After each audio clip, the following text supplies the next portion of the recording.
Oregon fans, I'm just telling you now, I don't expect the Ducks to go to Penn State and win. What happens if they do, though? Let's cross it over and find out.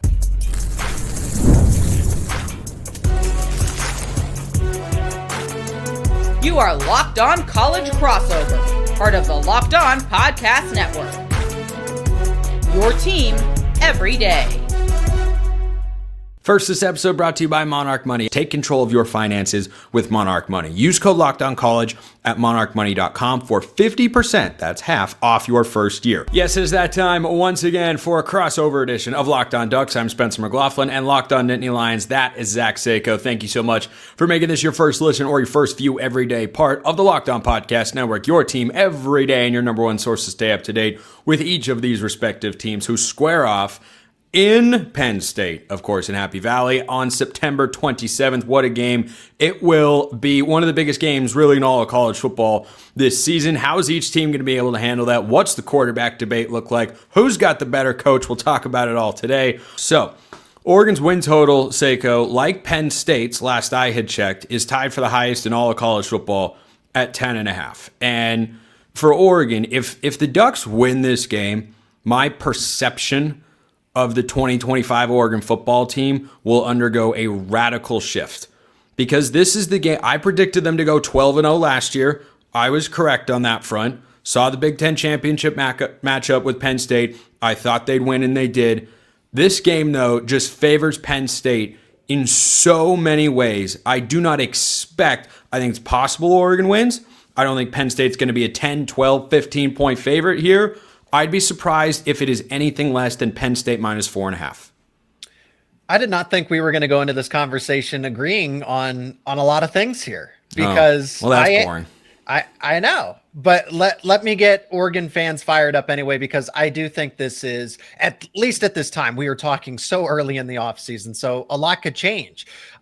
Penn State, with where they are going into the early part of the season, if this was an Oregon team that they faced later on, because I have the same perception about Ohio State, they're breaking in a new quarterback. Okay, Julian saying Dante Moore. So Dante Moore is going on the road to Beaver Stadium. Who knows if that's going to be a big noon kickoff, right? That makes things even worse if that's a possibility for the Ducks. That would be way worse. So you're playing a 9 a.m. Pacific time game. Okay, so regardless of that, though, but if we're talking X's and O's, you have a fourth-year veteran quarterback in Drew Allar, in a second year with Andy Kotelnicki, going up against Dante Moore. Now, I know he's been with the team, but this is his full series, but since he's essentially taken another back seat because he was playing on and off at UCLA. But now you got to get him used to the system starting. You're also breaking in a new offensive line, some new weapons in the receiving game. That takes time. Whereas Penn State, with what it's going to do with its bread and butter, run the football a lot, they're mostly going to be settled in early in the season. So if this game was later on, I'd think a little differently, but I think I'm fairly confident that Penn State will win this game by at least a touchdown. If this, at least a touch. I don't know if I'm there. I think the spread's 6.5. Here's where I come down, Seyko, and why this is a game that I put in not lightly shaded pencil, but fairly dark pencil as a loss on Oregon's schedule. You have to go across the country. Penn State is at home coming off of a bye, and Penn State has far more continuity everywhere you look. These teams matched up in the Big Ten championship game, and Penn State made a run, of course, and it was close until the Nico Reed game-sealing interception. Oregon jumped out to a 28-10 lead. Why? To me, it looked like they were the better team on the field. Penn State made it closer, but they kept them at an arm's length. They never actually trailed the entire game, and they scored on their first 3 or 4 consecutive drives.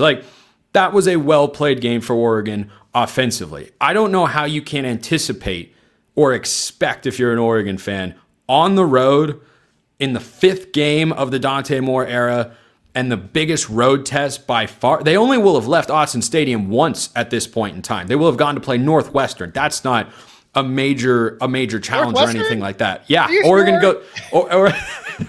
goes to Northwestern before they play Oregon State. And I just think the disadvantages are so numerous, and Penn State is far more similar to the team they were in that Big Ten championship game than Oregon. It's not even really close. Penn State's got 4 offensive linemen back, the quarterback, 2 running backs, bunch of starters on defense. Oregon's 105th in the country in returning production.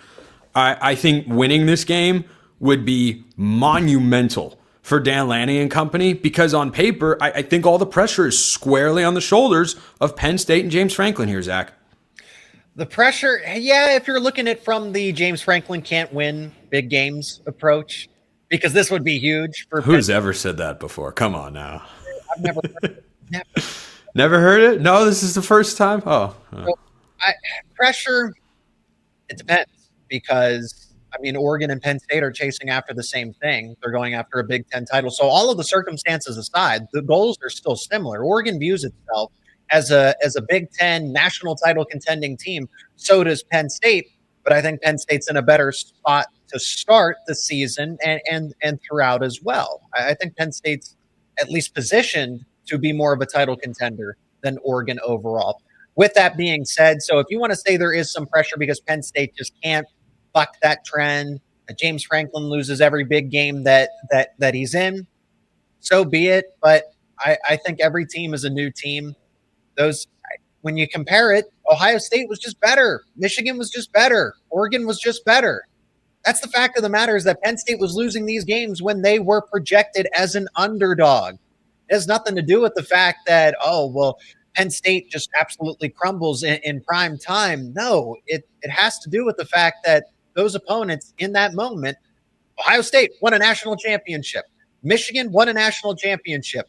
Oregon was better than Penn State at that point in time in the Big Ten championship game. So I think that's an individual case-by-case basis and not something, James Franklin can never, because if that was the case, then they would have lost in to SMU and to Boise State. I guess you can say Notre Dame.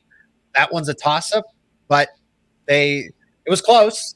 It was close, but close obviously doesn't matter. So I guess if that's what the one you want to point to. I don't know. I don't think it extends over season by season. But this is the breakthrough one, because then you can say, but maybe we'll shift the goalposts. That it wasn't really a big game. Oregon's not on the same page as Penn State right now. They're breaking in a new quarterback. It's always going to change. Here's an interesting question that you and I discussed before we have recorded today. Who's got the better coach? Just head coach. We're not going to go to the coordinators yet. And Oregon fans will remind you that Jim Knowles, who ran circles around Will Stein in the Rose Bowl back on January 1st, is now Penn State's defensive coordinator. So let's leave the coordinators out of this. No touching of the hair or face. But which head coach do you think is better, James Franklin or Dan Lanning? I know what my answer is, but I'm curious to hear what you have to say. It's close. I think Dan Lanning is a better head coach overall. Coordinators certainly help. Financial backing certainly helps. Well, Penn State's not short on dollars over there. But they are still not they're not, we want to talk about not being on the same page. Phil Knight is bankrolling Oregon to make sure that it gets a national title. Penn State has donors. NIL is getting into a better spot, but it's not this all-out aggression to where that James Franklin would like to have. Every program would like to have that. Was Trevor Pena not an aggressive addition? I mean, he was asking for about $2 million as a transfer wide receiver. For the first time in quite some time, Penn State makes that kind of move. Okay, but I mean that's not a routine thing. It at least represents a certain financial level of where they're at now. Now, but what about the year before and the year before that? So, if we're talking directly head to head, who would you rather have as a head coach, as a program leader? Hey, look, I'm probably still going to stick with James Franklin for the sake of he fits best at Penn State, because I don't think that all coaching experiences are equal. You can't just drop whomever into a situation and expect them to succeed. So that's kind of the frame of mind that I come at with, that James Franklin is actually very well suited to be at Penn State. And I'm not saying that Dan Lanning or somebody else could not succeed. I'm saying that James Franklin is best suited to do that. But if we're talking head to head, I mean, as of right now, Dan Lanning has proved accordingly so, since we're not allowed to talk about coordinators here. But I do want to bring in coordinators. I think Penn State overall has the better coaching staff compared to Oregon. That's close. See, that's something we're just going to have to debate in the next segment, because it's an interesting conversation. And each of us has got a primary strength for these teams. How does the other side handle it? A lot more coming over on this Locked On crossover edition of Locked On Ducks and Locked On Nittany Lions. And this crossover episode is brought to you by Supply House. Get the supplies you need from the site made for skilled trades, Supply House. Whether you're in plumbing, HVAC, or electrical work, Supply House is the reliable way to order products online. Their easy-to-use website is packed with helpful resources and the latest product info to help you get the job done right. Plus, with a complete inventory of over 200,000 parts from 400 plus top brands, you'll find exactly what you need delivered fast from coast to coast. Do you need help with an order? Supply House offers expert support and industry-leading service, so you're always going to talk to a real person.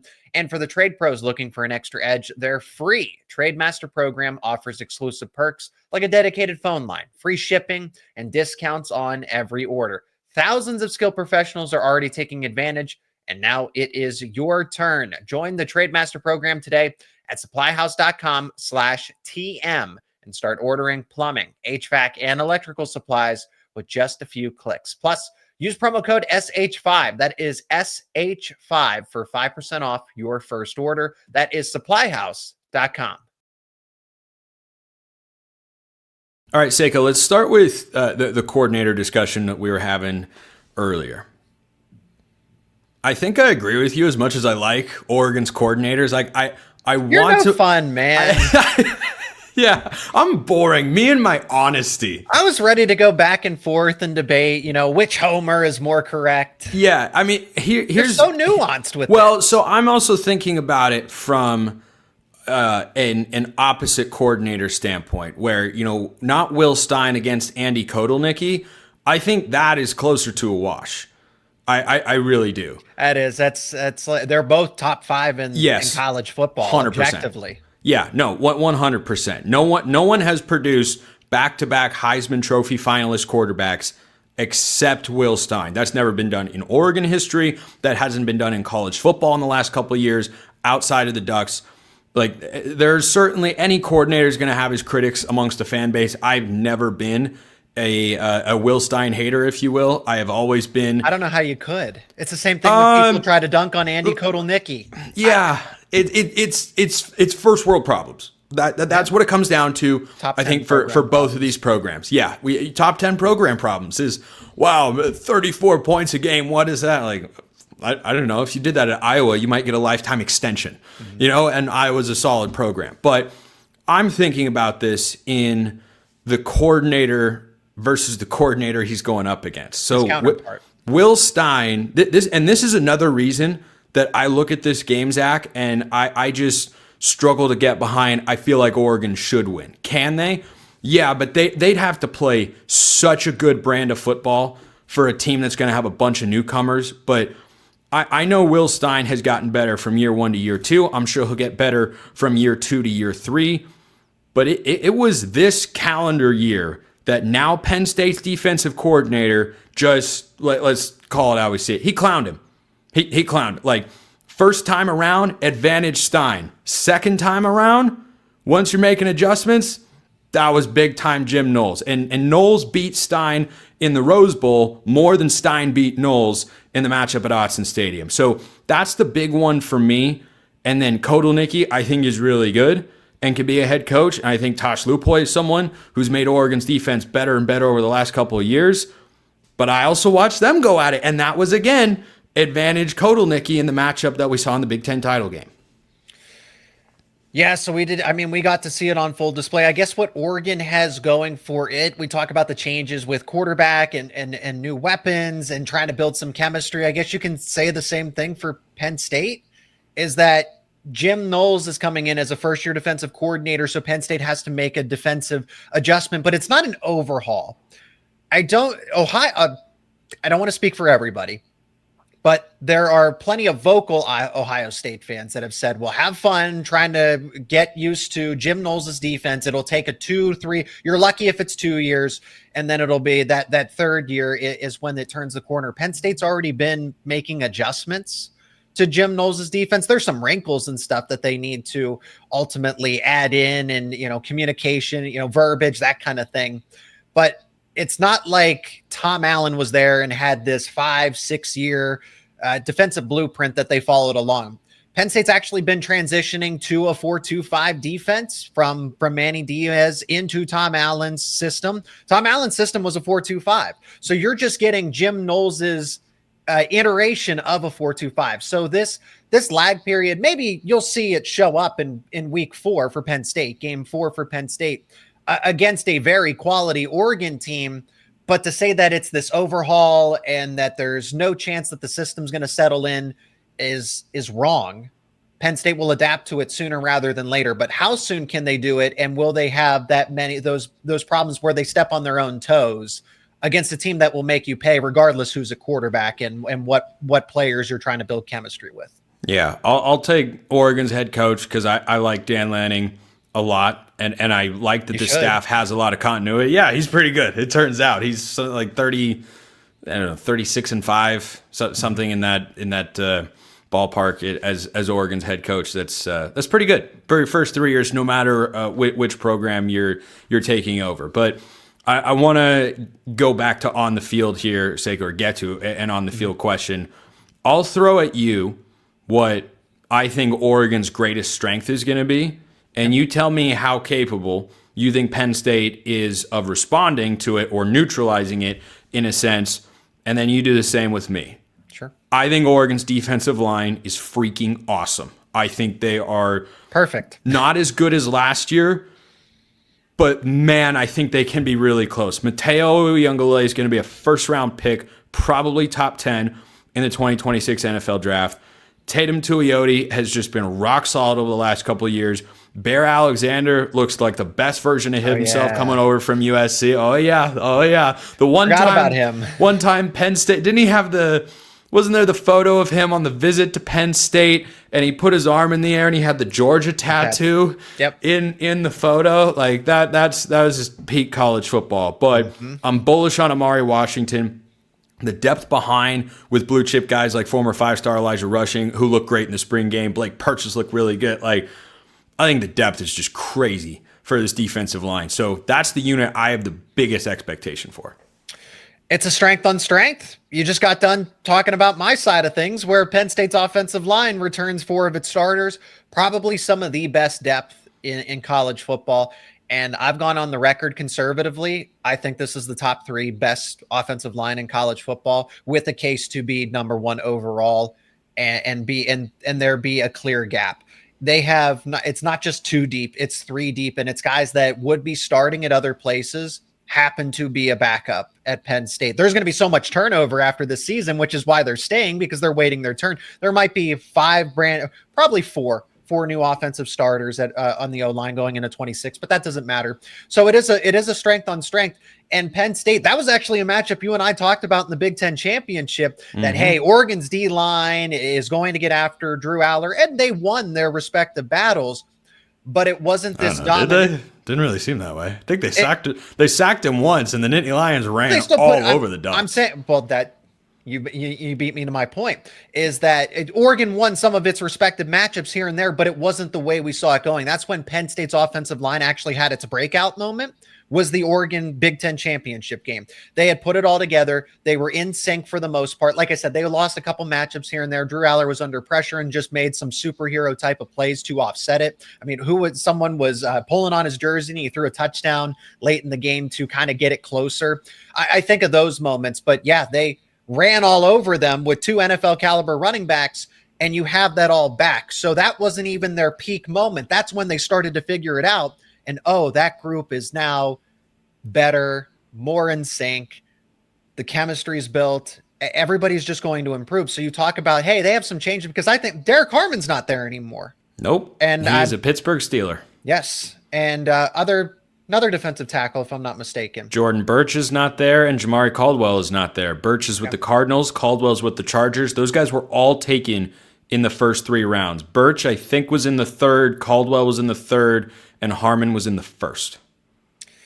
So Penn State has its entire offensive line back, and then Drew Allar and Nicholas Singleton and Katron Allen. So there's that. Hey, that's great that Oregon's defensive line has it. That's its strength, but so is Penn State's counterpart on the offensive line. Was that the strength you were gonna toss in my direction? I was gonna say the ground game, stopping Singleton and Allen primarily. Yeah, okay. And then there's going to be probably some third running back usage too. They very well might run a wishbone against Oregon, and that's when it might be I'm serious. They have so many running backs. Yeah. I have no idea how none of them transferred out. So that's what you point. Hey, Penn State's not, short on money or anything. That is true. But they didn't have their NIL situation in order either for the time being. So they've been able to at least maintain this roster in years where you would have seen some turnover and some attrition because there were other opportunities. But I think long-term that, hey, Singleton and Allen are going to move on, which means that Penn State is going to have 2 co-starting running back spots open up, whatever the case was. But it's those 2, and then they're going to run that wrinkle with Andy Kotelnicki where you're going to see a third running back on the field, and whoever gets the football, good luck trying to stop them behind that offensive line. Yeah, the linebacker position going up against these 2 running backs going to be a big test for some young guys. I mean, you've got Devin Jackson and Bryce Betcher who, presuming they're healthy, they'll be starting a linebacker, and they've seen this offense before. I certainly like that for the Ducks defense, but you're going to have at least one young guy who's seeing Nick Singleton and Katron Allen, and that could be, a welcome to college football moment for a guy like Jerry Mixon, who I think should be Oregon's number 3 linebacker going into this year, which means he's a heavy rotation guy. And that welcome to college football moment could be these are NFL ready backs who I thought Penn State was going to be lucky to get one of them back. The fact that they both return, it bolsters what, you and I have talked about over on Locked On College Football, Penn State's national championship expectations, not goals, not aspiration. No, expectations are there for Penn State to get to the national championship game.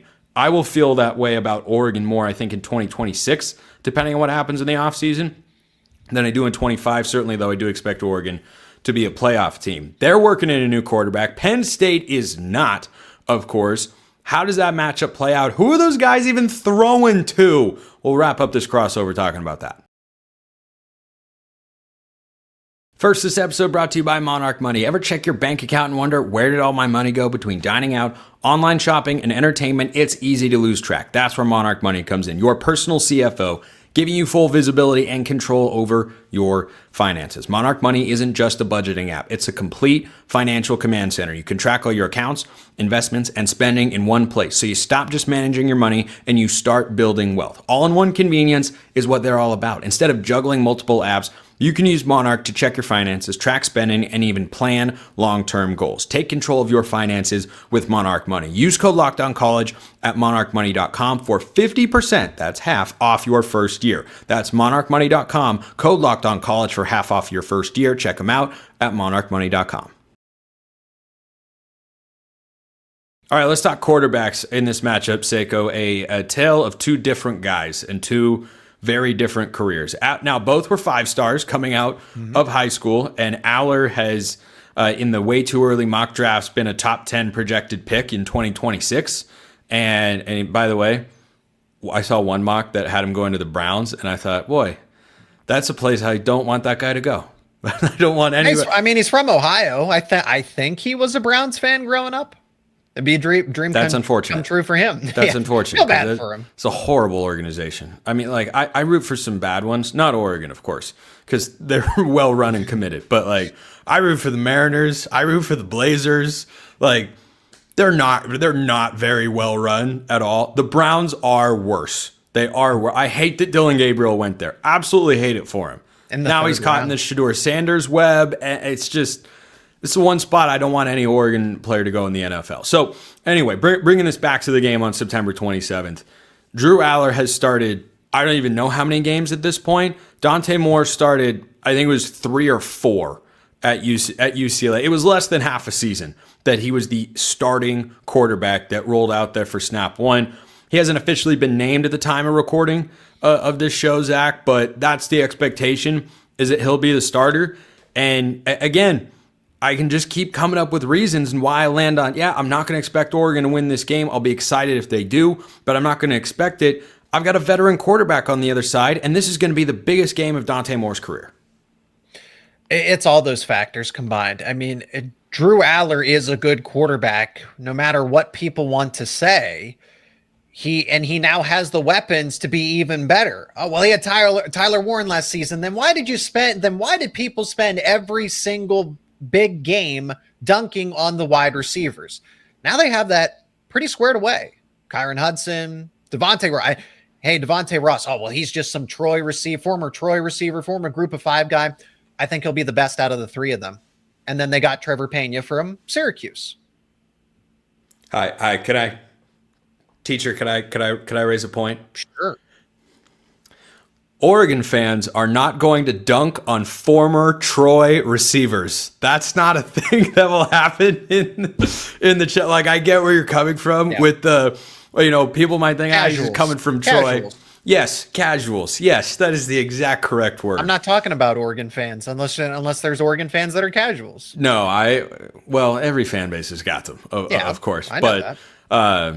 I forgot that Ross came from Troy, and I was just laughing at the dichotomy of like, Oregon fans are here in Troy, transfer receiver. Dang, you guys got a good one. Yeah, no, and Ross could be the best of the bunch. Hey, Trevor Pena, you and I know you host a lot. I like Pena a lot. Yeah, and he's not going to be the main guy.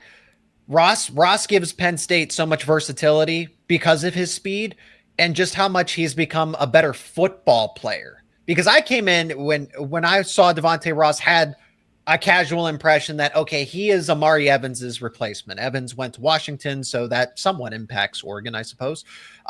There's that familiarity connection. So he's that deep threat. Okay, that's where Ross takes over. But it's not just that. He is going to be used in a bunch of different ways that they wanted to use Evans, but Evans, for whatever reason, couldn't handle that workload. So that's what Ross is doing, is that he is going to be involved in the plays and the formations that Amari Evans, they would have liked him to because of that speed, but for whatever reason could never handle it. Ross can. You combine that with another veteran in Kyron Hudson. You combine that with another veteran in Trevor Pena. They lose Tyler Warren. Okay, well, guess what? There's a 5-star tight end waiting in the wings with Luke Reynolds. Khalil Dinkins has played a lot of college football at tight end as well. So it's this Andy Kotelnicki offense that Drew Allar now gets to work in for the second year in a row with a bunch of different options, as opposed to force-feeding Tyler Warren and Nicholas Singleton and Katron Allen. It's Singleton and Allen, plus Kyron Hudson, plus Devontae Ross, plus Trevor Pena, Luke Reynolds, and Khalil Dinkins. And again, that third running back that's going to rotate in as well, probably Quentin Martin, just to throw out a name. Not everybody's going to be familiar with him. But it's the variety of weapons that Penn State has that they didn't a season ago, and defenses could hyper-focus on Tyler Warren and the running backs exclusively. And now you can't do that. Pick your poison. Yeah, I think it's an upgraded array of offensive weapons, even with the loss of Warren. I just think the jump in receiver production potentially is really good. On the Oregon side of things, for who Dante Moore's throwing the ball to, I love this receiving core. Depth, talent, experience is all there.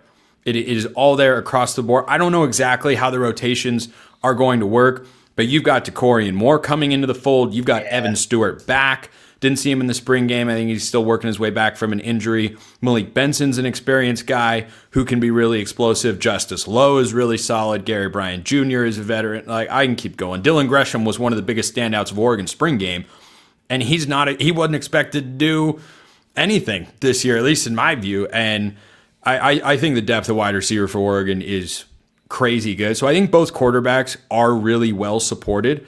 I think Oregon has more questions along the offensive line than Penn State, just because you're working in 4 new guys from a year ago. Yep. And I do like the continuity that does exist is at the center position. I think that's crucial for Poncho going into his second year starting. But I just wanted to ask you real quick, Seyko, how big is Devontae Ross?